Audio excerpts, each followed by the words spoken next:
Joey franchise here.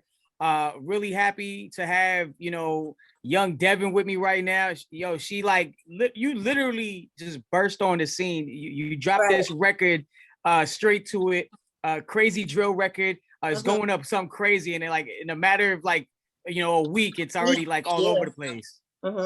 So I got to salute to you on making that jump like that. And not only that, but you were doing this thing for a while. I've seen you put in work on the BET Cyphers. I've seen you do your thing on Sway's show too. So man, just tell me a little bit about yourself and like, you know, how this all came about. You know what I mean? Like I'm trying to learn. I'm trying to get to know you and get your vibe. Yeah, well, I started doing music when I was like 7, 8. My family's from Trinidad, so we have this genre of music that stemmed from the Caribbean called Soca music. And my mom, she used to play it around all the time. So my school had a talent show. And basically the theme of the talent show was to perform a song from your culture. So I did a soca song and the performance went so well, people thought that I was actually like a guest performer in my school. Like I was just a regular student. So they was calling my principal like, yo, who's this girl? Like we trying to book her for my daughter's birthday party. And they were like, she's a student. Like she's not a performer. And then like it kind of was getting like buzz on Facebook because my mom ended up posting a video. And then I remember one day we was driving and she just made a stop to see her friend. And he came out of this building and then he was like, yo, I seen you on Facebook singing. You want to go on the radio? And I was like, okay. But I'm thinking he's talking about for future references. And no, he pulled me literally through my mom's car window and he told my mother, turn it on the station. And she turned it on that station. And like 5 minutes later, she heard me on the radio singing. And I started getting booked for shows. And then it evolved where, you know, I started touring, performing with like the biggest acts in soca music. And then I just always felt like soca wasn't mainstream enough. And I want to be able to bridge that gap, given the fact that I'm from Brooklyn, but I rep Trini. So I have both sides. Both of it is authentic. And then I started rapping. And then I started at like 15, but I didn't take it serious until like 16, going on 17 when I first went viral.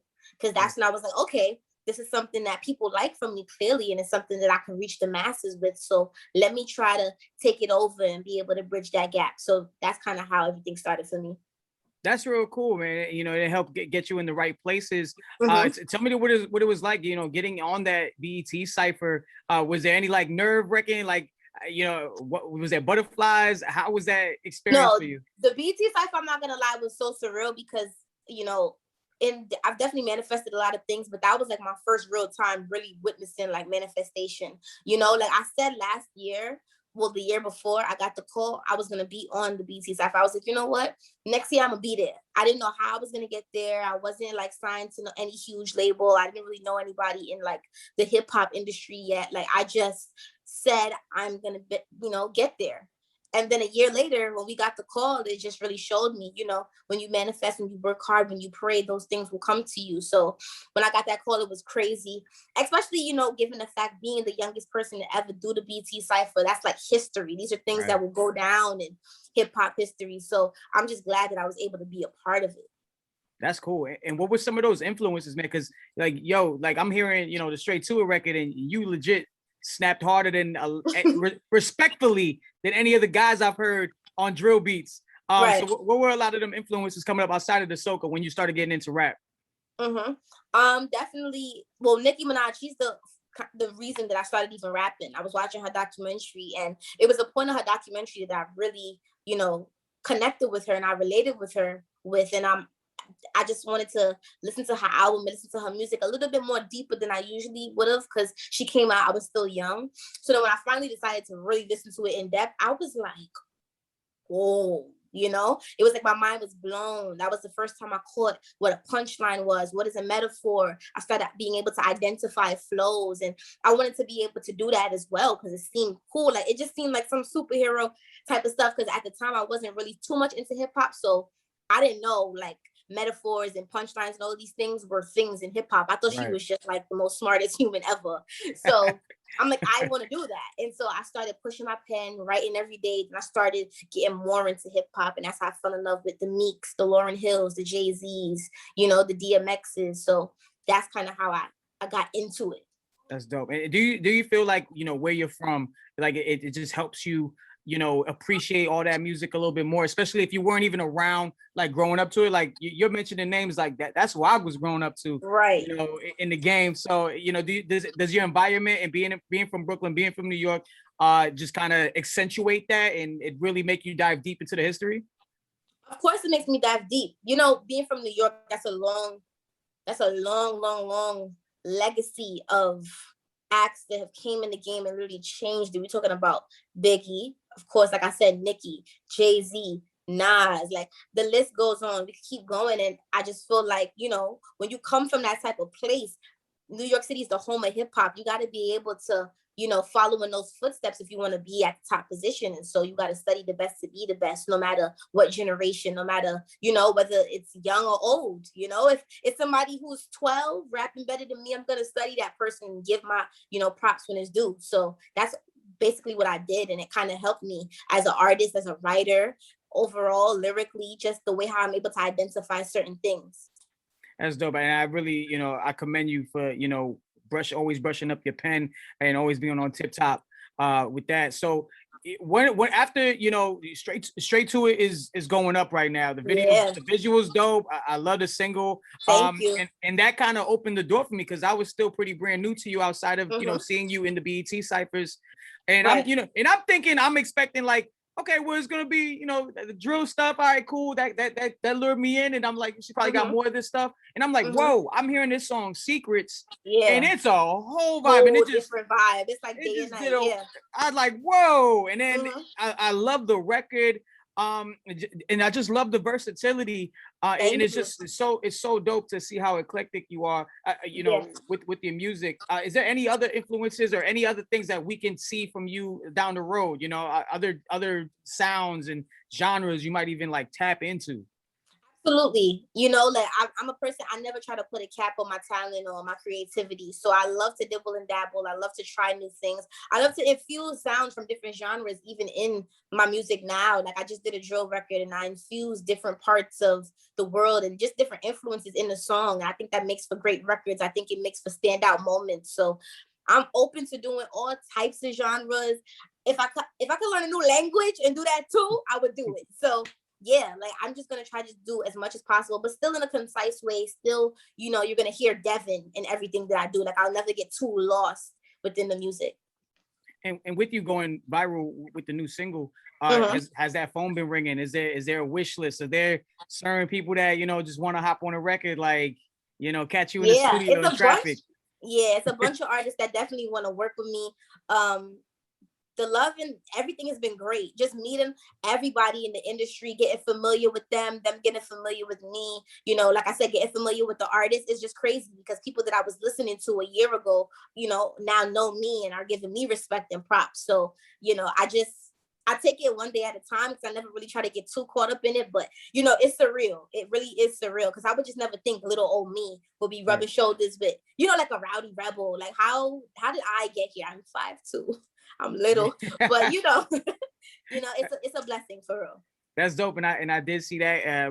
Obviously, I got a feeling we can expect something from you and Rowdy. I'm glad he's home. I'm glad Bobby's home. Is that going to be a big Brooklyn connect that, you know, we're going to see in the near future? Of course. I mean, I'm not going to speak too much on it, but of course. That's good. I'm looking forward to that. And any project, I know you're riding your wave right now, and this is all kind of like coming at you all at once. Is it, you know, and you handle it really well. You got really good. I think it, like I said, you got composure. You poised. I like that. That's cool. Thank you. No doubt. So are you already putting stuff together for the project? My EP is done. My project is done. It's ready to go. Right now, we just warming the city up. Like, I'm not going to lie, the things that are happening now, and I'm very humbled by it, and I'm very thankful for it. But this is something that we planned, you know. The EP, I've been working on it for about a year and a half. But just in the sense of the response and the reactions and things like that, this is what we always wanted. This is what we always worked for. It was just how you're going to get it. I'm not going to lie. I don't even know. I didn't even think straight to it would be the song that would be getting me so much buzz because it started as a freestyle. Like my team, they was just bugging me to put out a freestyle to give content on my page. And then I'm like, you know what? I'm going to do like a little drill beat because I never do drill beats and I want to have fun since they want content so bad. And I put it out and I seen a reaction of it. And I was like, this could be something. So I went back in the studio and I did it again. So it's like, you know, figuring out that formula and finding that formula and just repeating it over and over again on top of the other songs that I have. You know, it's gonna make for a great project. This is my first body of work, so I'm excited for people to find out who is really Young Devyn, and you know, they get to see different sides of me. No, that's good. And I'm looking forward to that. Do you have a wish list or anybody that you looking to work with? I know you mentioned Nicki as being an inspiration, and I'm pretty sure that song's caught her ear at some point. So I'm pretty sure you're gonna be on somebody's radar. Hopefully she hear the song, and hopefully, you know, she likes it. But she's definitely, Nicki has definitely shown me love over the years too, like from posting me to retweeting me, just always just showing love. You know, that's one thing I could say that's always been crazy for me. The person who made me even want to become a rapper, showing me love, that was the most surreal thing to me. So, you know, it's nothing but respect for Nicki. Hopefully she hears my song and do something. Yeah, that'd be dope. That'd be lit as hell. Also too, you know, I'm hearing through the grapevine that, you know, Brooklyn native, you know, R.I.P. Pop Smoke, he has another album in the works. Apparently there's enough music to put out another album. Would love to or want to hopefully see yourself, you know, maybe hop on a pop record and just hold it down for Brooklyn in that sense? I would love a pop record, because especially now in the drill wave, pop is definitely a big influence, just in the sense of bringing, you know, Brooklyn drill to the mainstream world. Like, if you do your research on everybody, it's a couple of artists that's been working for some years before Brooklyn drill was a big thing. Like, even I had a Brooklyn drill. I probably was like the only female at that time in like 2016, 2017 rapping on Brooklyn drill beats. Yeah. And he brought it to the mainstream world. So of course that's like legendary. And, you know, given the fact that he passed, I would have rather to, you know, meet him and have a genuine relationship with him and be able to, you know, check his temperatures. You know, he checked mine, and we really get to know each other and work on a song organically. You know, I have, you know, a lot of respect for him and his legacy. And I don't want to really overstep my boundaries or anything, because I never really got to meet him in person. But, you know, if that was the case and we did have a relationship, I would have loved to be on a song with him. But it's still nothing but love and respect. And I wish I could have got a pop record. Like, you don't understand. I think every time I hear his voice, I'm like, damn, you know. But rest in peace to Pop, legend in the game. And, you know, he opened the door and changed the game for real. For real. And you mentioned something that was really, you know, eye-opening, and also that I realized, like, you were really the only girl to really female to jump on a Brooklyn drill beat. Yeah. Was that kind of, you know, that's kind of, you know, that was pretty much a pioneer. It was really a risk. I was like, I think I was 16 at the time or 15 at the time. But I did it with KJ Baller, Garrison. So he, you know, just jumped on and showed me nothing but love. But that was a big risk, like, especially because I was still actively doing soca music. So it wasn't even like I was a full-fledged rapper. It's just something that I wanted to do. And I wasn't hearing any females do it. And I just felt like it was, you know, me needing a female voice. So I did it, and it went really well. But, you know, coming back years later and it being more mainstream and doing it the right way, I'm just really excited how everything is playing out. So I'm really excited for you, and I can't wait to hear the project. I think it's dope that, you know, you came up on soca, but you were also influenced by so many other, you know, genres to kind of create your sounds. Appreciate you taking the time. Thank you for having me. I appreciate it. Listen, I'm gonna give you an exclusive. I'm not dropping just one project this year. You know, so maybe the second project I'm gonna do an exclusive release with you, and we're gonna blast it, make it a movie. Oh, well, let's make a movie. We gotta make a movie in Tampa, and I heard you got family out here, so that only makes more sense. You know what I mean? Let's do it, man. Young Devyn, Straight to It's the single. Definitely check out Secrets as well as a bunch of, and man, just Google her because she's Googleable. Right. That's it. All right. Appreciate you taking the time, love. Thank you.